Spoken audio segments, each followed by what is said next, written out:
Bapak berarti udah pernah merasakan belajar di Indonesia dan juga di Amerika. Itu menurut Bapak perbedaannya apa sih belajar di sana sama di sini? Oh, perbedaannya begini. Di Indonesia ini yang saya rasakan ya. Kita itu sebenarnya diajari untuk memahami. Bukan diajari untuk mengerjakannya. Ya. Karena kalau kita lihat gini ya. Kebutuhan apa yang tidak boleh ditunda dalam hidup ini? Itu kesehatan yang pertama. Kalau makan, masih bisa dibuat pengganti. Yang tadinya harus makan nasi, ya makan singkong dulu. Nah, kan begitu ya. Kalau enggak makan tiul, nah, kan masih ada ya. Nah, kalau sakit mana bisa?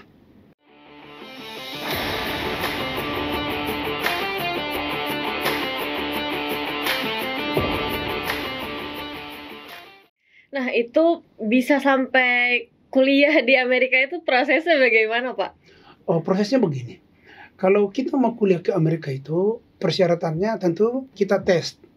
Dan tes itu bisa melalui online kan. Nah, setelah diterima di sana, kita minta dari sana surat bahwa kita telah diterima kuliah di sana. Dan inilah kita sampaikan ke kedutaan untuk mendapatkan visa. Jadi kebetulan pada saat itu saya terima, saya ke kedutaan, akhirnya dapat visa. Dan akhirnya saya dapat visa selama 5 tahun. Nah, saya langsung berangkat ke sana. Walaupun semuanya itu adalah biaya sendiri. Jadi tidak ada beasiswa ataupun dari pihak manapun gitu, nggak ada. Nah, itu kan Bapak berarti udah pernah merasakan belajar di Indonesia dan juga di Amerika. Itu menurut Bapak perbedaannya apa sih belajar di sana sama di sini? Oh, perbedaannya begini. Di Indonesia ini yang saya rasakan ya. Kita itu sebenarnya diajari untuk memahami. Bukan diajari untuk mengerjakannya. Nah, banyak orang-orang Indonesia ada sarjana matematik, sarjana biologi, sarjana fisika.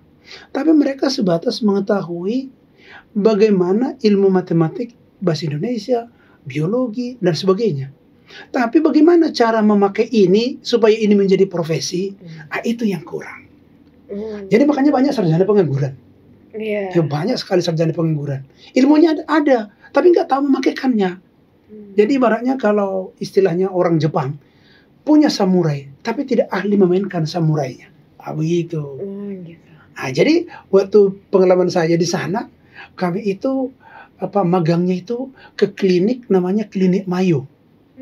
Jadi ke Klinik Mayo itu, wah kita melihat begini rupanya, penataan pendaftaran begini, penataan konsultasinya begini, wih bagus betul gitu. Walaupun tidak atau belum seperti itu, itulah yang kita tiru. Oh begini caranya rupanya, akan begitu. Oke, menarik. Berarti itu yang Bapak terapkan juga di sekolah Citama ini ya? Iya betul. Kalau sekolahnya kita namanya Logos.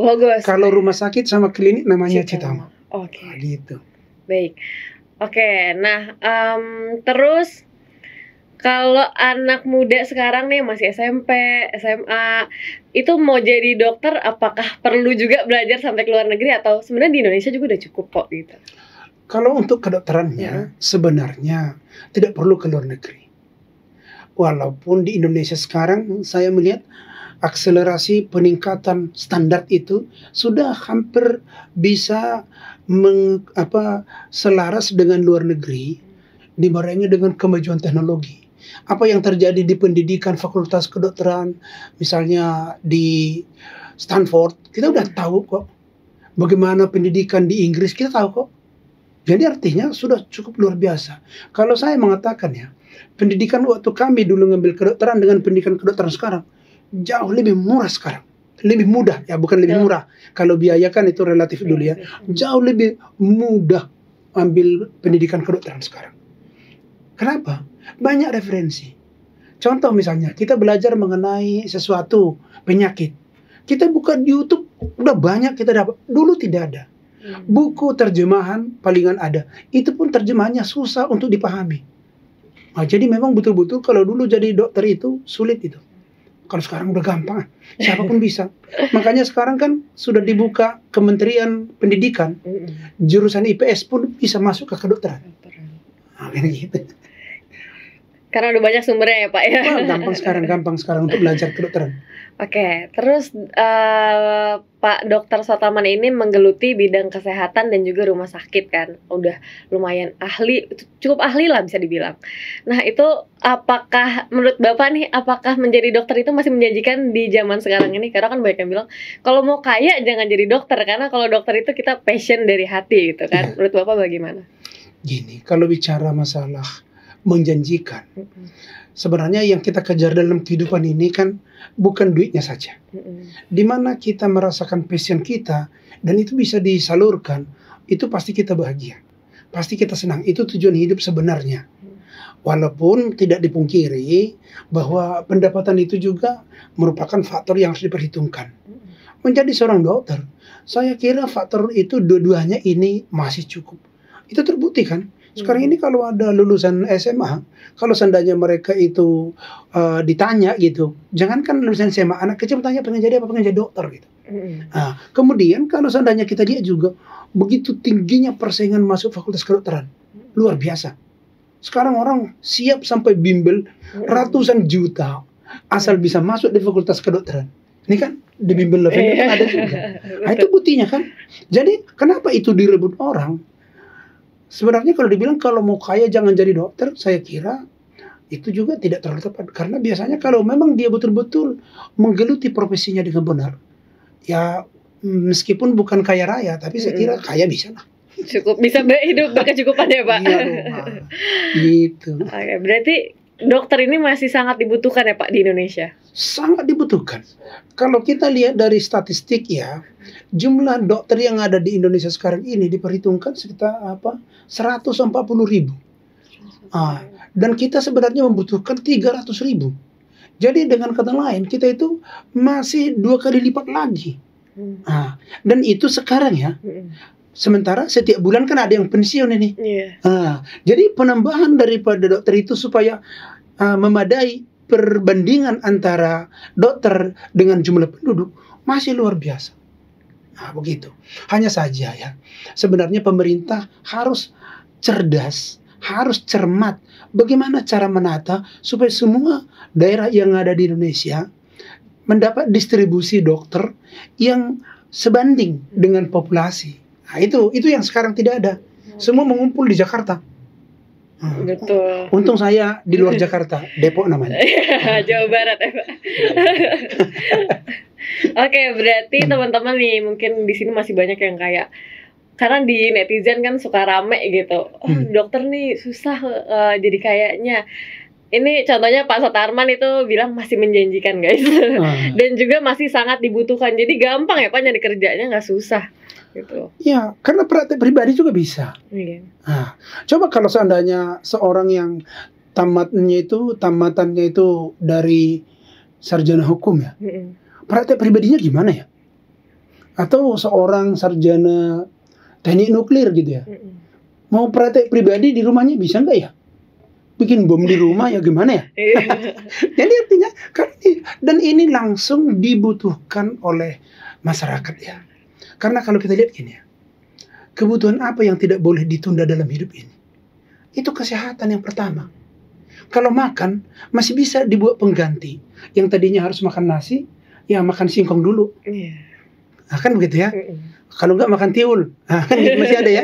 Nah, kalau sakit mana bisa? Nah, jadi artinya kebutuhan yang paling sangat-sangat primer itu adalah kesehatan. Karena nggak ada pilihannya. Orang kalau sakit bisa jual rumah untuk berobat, kan gitu. Tapi kalau untuk sekolah barangkali orang nggak mau jual rumah. Ya udahlah profesinya aja diganti ataupun pekerjaannya nanti digeluti bidang lain gitu ya. Ini enggak. Itulah saking pentingnya. Dan itu kebutuhan semua orang, bukan hanya kebutuhan daripada masyarakat yang bukan dokter. Dokter juga butuh juga suatu saat kesehatan ini kan begitu. Betul. Jadi seluruh bangsa Indonesia sekarang ada 275 juta ya. Nah itulah membutuhkan sekitar 300.000 dokter. 300.000 dokter. Dan sekarang datanya hanya 140.000 ya Pak? Iya gitu. Belum setengahnya teman-teman. Iya gitu. Oke. Nah, terus sekarang tuh kan lagi rame ya Pak, ada yang namanya AI gitu. Jadi banyak pekerjaan yang digantikan oleh robot nih. Menurut Bapak kalau dokter tuh di kemudian hari tuh bisa digantikan nggak sih Pak? Kalau soal bisa digantikan, itu mungkin bisa saja. Tetapi bagaimana kita mau konsultasi kepada robot? Akan begitu ya. Saya kira kita juga masih berpikir. Karena robot itu kan tidak ada hatinya. Dan dia tidak bisa menimbangkan, begitu kan? Mempertimbangkan sesuatu, tidak bisa. Sama seperti psikolog. Apakah suatu saat psikolog bisa digantikan oleh robot? Ya, kita juga agak bingung ya. Kalau seandainya pun ada robot yang menjawab kita waktu kita konsultasi, mungkin kita nggak mau. Kan gitu kan? Betul. Begitu juga lah dokter ini. Saya percaya di beberapa sisi pasti akan ada nanti mengarah ke sana. Tapi kalau seandainya mengoperasi badan ini, daripada dibuat robot mengoperasi, saya masih lebih percaya kalau manusia yang mengoperasi. Akan kira-kira begitu dia. Jadi saya kira itu bukan harus hal yang menjadi dihindari oleh seorang dokter, tetapi robot itu pun nanti pasti dokter yang mengendalikannya. Akan begitu. Oke, nah terakhir nih Pak, pesan dari Bapak Dr. Sotarman untuk adik-adik yang sedang mencoba meraih pendidikan tinggi ini, juga untuk yang sedang belajar untuk menjadi dokter atau ahli perumah sakitan tuh apa Pak? Kalau pesan saya begini ya, yang sering menjadi kendala bagi seseorang mahasiswa itu adalah minim pengalaman atau minim prakteknya. Jadi kalau kuliah di Fakultas Kedokteran, banyaklah berkecimpung dengan orang-orang yang sudah berprofesi atau praktisi di bidang itu. Begitu juga mungkin ada suatu saat di antara dokter-dokter itu nanti pengen punya rumah sakit, punya klinik. Banyaklah berkecimpung dengan orang-orang yang menggeluti bidang itu. Itu intinya. Jadi memang kan ini ya, syarat sukses bekerja ada 3 loh. Apa aja tuh Pak? Mungkin boleh disebutkan. Ini syarat sukses bekerja ya. Pertama, kita tahu keahlian apa yang harus dimiliki untuk mengerjakan satu bisnis itu. Kemudian kedua, kita harus mampu, berarti harus ada pelatihan supaya kita mampu mengerjakannya. Ketiga, kita menyenangi pekerjaan itu. Apabila ketiga ini sudah jadi, apapun profesinya pasti sukses. Wah, gitu. Berarti Bapak menyenangi pekerjaan Bapak ya? Wah, luar biasa saya senangnya. Saya kuliah di kedokteran, tapi memang saya sedikit lebih cenderung, saya lebih senang dengan manajemennya.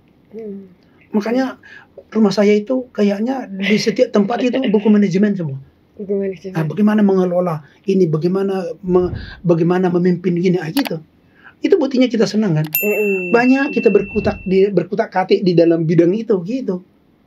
Jadi itu kuncinya.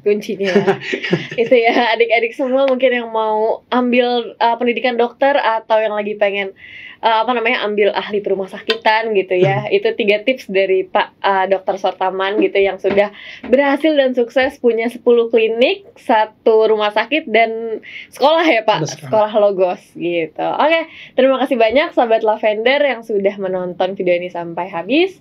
Kita sampai berjumpa di episode berikutnya. Bye. Bye.